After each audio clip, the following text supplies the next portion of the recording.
ఇందాకల దాంట్లో మనం మాట్లాడుకున్నట్టు మీరు చెప్పారు కదా, ఒక సినిమా సీన్స్ లో మీరు ఒక బస్ సీన్ లో ఒక రేప్ సీన్ అనేది పెట్టామని అనేసి. అదే విధంగా చూసుకుంటే నిన్న రాత్రి జరిగిన ఇన్సిడెంట్ ఇది. అయితే బస్సులోని 36 మంది ప్రయాణికులు ఉన్నా సరే, ప్రయాణికుల ముందే డ్రైవర్స్ అంత విచ్చలవిడిగా ప్రవర్తించి అమ్మాయి కాలు చేతులు కట్టేసి మరి నోట్లో గుడ్ల కుట్కి ఆ అమ్మాయి మీద బలాత్కారానికి తెగబడ్డారు అంటే ఎవరు లేని చోట అంటే వేరు. ఆ బస్సు రన్నింగ్ లో ఉండగా, బస్సులో 36 మంది ప్రయాణికులు ఉండగా అంతమంది ముందు ఇంత అంటే భయం లేకన్నా ఎలా చేయగలిగారు అంటారు? అసలు దీనికి ఎందుకని ఎవరు మాట్లాడడం లేదు? చట్టం కూడా దీనికి సరైన శిక్ష తీసుకోవాలంటుందంటారు, తీసుకోదంటారు? అసలు తీసుకోవాలి. తీసుకోకపోవడం అనేది జరిగితే మళ్ళీ సోషల్ మీడియాలో ఎందుకు తీసుకుంటలేదని అడిగితే అప్పుడు వాళ్ళకి పోలీసులకి గుచ్చుకుంటది, ఎక్కడైనా డబ్బులు తినేసి వీళ్ళు తీసుకుంటలేదా అని చెప్పేసి. ఇది యాక్చువల్గా నిర్మల్ నుంచి వయా హైదరాబాద్ వెళ్తూ ప్రకాశం జిల్లా వెళ్లే బస్సులో హరికృష్ణ ట్రావెల్స్ అనే దాంట్లో ఈ ఇన్సిడెంట్ జరిగింది అంటారు. అంతమంది ఉండగా మటుకు జరిగి ఉంటుందని నేను నమ్మను. అది కరెక్ట్ కాదు, కరెక్ట్ అయి ఉంటుంది. ఎక్కడన్నా భోజనానికి ఆపో, ఇంకో చోట ఆపో, దేనికో దానికి ఆపుతా ఉంటారు లాంగ్ జర్నీ బస్సులు. ఆపినప్పుడు మిగతా వాళ్ళంతా దిగిపోయి ఒకళ్ళిద్దరు మిగిలినప్పుడు ఆ అమ్మాయిని మొలాస్ట్ చేసి ఏదో చేయడానికి ప్రయత్నించడానికి వాళ్ళకి ఏ మందులోనూ ఉండాలి, ఏదో జరిగి ఉండాలి. ఒక రియలిస్టిక్ ఆలోచిస్తే 50 మంది ఉన్నప్పుడు వాడు ఎలా రేప్ చేస్తాడు ప్యాంట్ ఇప్పి కదా, ప్రాక్టికల్ గా మాట్లాడుకోవాలంటే. సో ఇది అంచెలంచెలుగా జరుగుతూ వస్తానే ఉంది.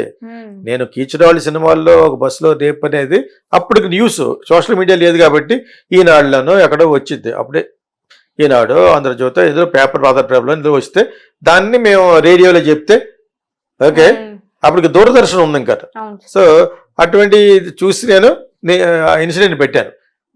వైజాగ్లో షూట్ చేశాను. అది ఒక పెద్ద బస్సులో జనాలు దింపేసి నలుగురు ఎక్కి ఆ అమ్మాయిని ఎలాగా అయితే చేశారనేది చేస్తే అప్పుడు ఆ విధంగా అయినా కూడా తప్పించుకుని వీడు అమ్మాయిని ప్రేమిస్తాడు. మహర్షి రాఘవ్ క్యారెక్టర్ నార్త్ ఇండియన్ అందులో కిచరాడ్లో శరత్ బాబు తమ్ముడు రాజ్పుత్స్ అనమాట వాళ్ళు. సో అతను ఆడపెద్ద డ్రగ్గిస్ట్, ఇంజక్షన్ ఇది నేను ఆ రోజుల్లో తీస్తే జనాలు ముక్కు మీద లేస్తున్నారు, ఇది ఎంతమంది తెలిసి డ్రగ్స్ అని. కిచరాడ్ సినిమా స్టార్ట్ అవడమే డ్రగ్స్ మీద స్టార్ట్ అవుతుంది ఇలాగా. ఓకే, వాడు డ్రగ్స్ తీసుకుని ఆ అమ్మాయిని ఏం చేసాడు, ఆ అమ్మాయిని ఎలా ప్రేమించాడు, ఆ అమ్మాయి కాదంటే ఆ అమ్మాయి మిడిల్ క్లాస్ గర్ల్ కాదంటది అనుకుంటా. తర్వాత రేప్ చేయిస్తాడు. ఇంకా కక్ష తీర్చగా పరీక్ష రాస్తుంటే ఎగ్జామ్ రాసిన హాల్కి వెళ్ళిపోయాడు, యాసిడ్ వేస్తాడు. ఇది జరిగింది. ఇది యాజ్ ఇట్ ఈజ్ గా జరిగిన ఇన్సిడెంట్ సినిమాలో పెట్టాను, కిచరాడ్ అనే సినిమాలో. ఓకే, అవి ఎలా అంచెలంచెలుగా జరుగుతూనే వస్తాను. నేను జరిగింది తీశాను, సినిమా చూసి వాళ్ళు ఏం చేయట్లేదు. నిజ జీవితంలో జరిగిన అరాచకాలని సినిమాలో చేస్తారు, సినిమాలో తీస్తుందని కొంతమంది చేస్తారు. భయపడవలసింది పోగా దాన్ని ఇన్స్పిరేషన్గా చేసుకునే అదవులు కూడా ఉన్నారు కదా. ఇంకా వాళ్ళు ఏం చేస్తారు, అటువంటి వాళ్ళని ఇంటర్నేషనల్ ఫిలిం ఫెస్టివల్ జరుగుతుంది ఢిల్లీలో, చాలా ప్రెస్టీజియస్ ఫిలిం ఫెస్టివల్. ఎన్నో దేశాల నుంచి వస్తాం డైరెక్టర్లు, యాక్టర్లు. అక్కడ ఎవరో ఫారినర్ని ఢిల్లీలో ఒక చెత్తగాళ్ళు ఫారినర్ దొరికింది అమాయకంగా, ఆ అమ్మాయి డ్రగ్స్ లో ఉందో దాన్ని ఎక్కించేసి దాన్ని రేప్ చేశారు ఆ రోజుల్లో, ఒక 25-30 years back. That is India. India బయట రావడానికి టూరిస్టులు భయపడిన రోజులు కూడా ఉన్నాయి. ఇండియా అక్కడ అమ్మాయి కనపడితే రేప్ చేస్తారు అనేది ఏదో చోట జరుగుద్ది. మొత్తం అంతా ఇండియా అంతా రేప్ చేయడానికి వెయిట్ చేస్తున్నట్టుగా వాళ్ళ పిక్చర్ ఇచ్చారు యాక్చువల్గానే. మరి దేశాంతరే బ్యాడ్ కదా. సో ఆ విధంగా ఆ బస్సులో ఆ అమ్మాయిని ఎటువంటి సందర్భంలో ఏం చేశారు అనేది పూర్తిగా మనకు విషయాలు తెలియదు కాబట్టి ఎక్కువ మాట్లాడకూడదు. But what ever it is, ఇన్ని చట్టాలు వచ్చినా కూడా అటువంటి బస్సులో అలా చేశారంటే మేబీ వాళ్ళ సౌకర్యాన్ని కల్పించుకుని ఉంటారు.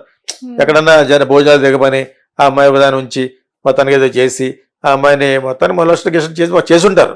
చేసిన తర్వాత 100కి ఏదో ఫోన్ చేశారు అన్నారు. ఎవరు చేశారు?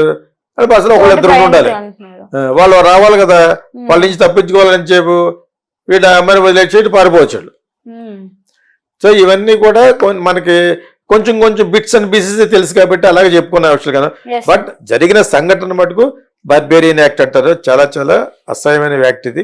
ఇన్ని చట్టాలు వచ్చినాయి కూడా ఎలా చెప్పలేకపోతున్నాం అనే దాని గురించి నేను బాధపడతాను. గవర్నమెంట్ సినిమాల్లో యాడ్స్ లో అస్తమాను గుట్కా తింటే నాకు గాజులు అమ్ముకున్నాను అయ్యే వేస్తూ ఉంటారు. ఇవి వేయాలి కొన్ని యాడ్స్, రకరకాలు ఏమేమి విరివిగా జరుగుతాయో అది వేస్తే చూసేవాడు కూడా బాగుంటుంది. ఎప్పుడు చూసినా గాజులు అమ్ముకున్నాను, నా దవడ దొప్పింది అని ఉంటాయి కదా సినిమాల్లోనే. చూడలే చచ్చిపోతున్నాయి.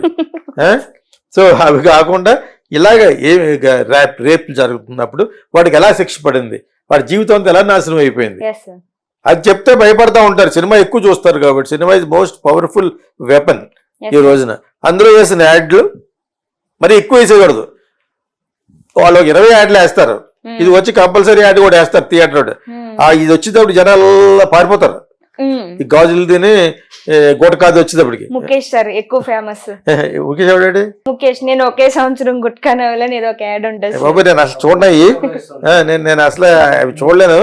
అంతకుముందు యాడ్లని చూస్తాను, అది నేను చేసిన యాడ్లు లాంటివి గోల్డ్ మీద ఇవే ఉంటాయి కాబట్టి చూస్తాను. ఇది స్టార్ట్ అవుద్ది, తర్వాత బేకర్లు అయిపోతాం, బయటకు వెళ్ళాలో తెలీదు. అర్థమైనప్పుడు అటువంటిప్పుడు ఇటువంటి యాడ్లు చేయాలి. ఇటువంటి చట్టంలో ఇటువంటి జరిగినాయి అంటే మీ బతుకు బస్ స్టాండ్ అయిపోద్దని చెప్పాలి, అంతేనా? సో అది లేకుండా ఏవేవో చెప్తారు. నేను I'm just giving an idea to the government of India, state government to do some వీటన్నిటిలో ఉంటారంటే ఇన్ఫర్మర్షియల్స్ అంటారు, ఇన్ఫర్మేషన్ కూడిన యాడ్స్ అనమాట.